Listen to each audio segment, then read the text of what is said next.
Welcome to my mini vlog at eto ang atake natin for today's video. Ito talaga yung atake ng aking anak. Ayan, nabudol niya ang kanyang kuya, pinag-shopping siya ng pang skincare and some makeups like that.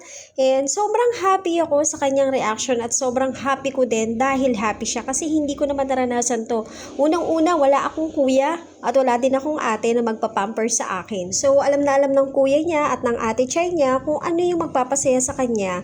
So sobrang happy ko kasi yung anak ko ay walang bisyo. Alam niyo yung ganon? Yun bang bisyo na umiinom, naninigarilyo, or nagve-vape, or nagpa-party-party, laging nasa mga bars, hindi ganun yung tipo ng anak ko. So, ang nagpapasaya sa kanya ay eto, skincare, soap para sa hair niya, at good for her. At eto namang daughter ko ay napakasipag mag-aral, at siya rin ay palaging nasa top, at with honors. So, deserve naman niya, pero hindi rin naman siya humihingi at hindi rin siya mapaghanap, kaya napakasarap din naman talagang bigyan ng batang to.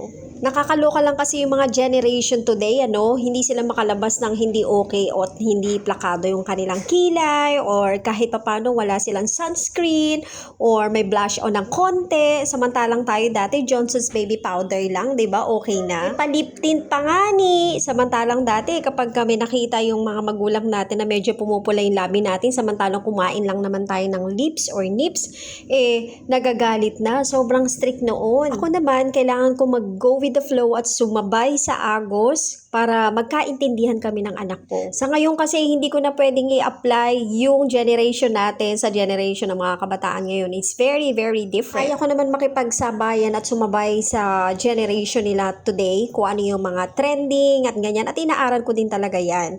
Pero, palagi kong tinatatak sa utak ng mga anak ko, lalong-lalo na yung mga babae, yung kanilang limitation, yung pag-aalaga nila sa sarili nila, at kung paano nila didisiplinahin yung sarili nila, at kung ano yung relasyon nila sa akin.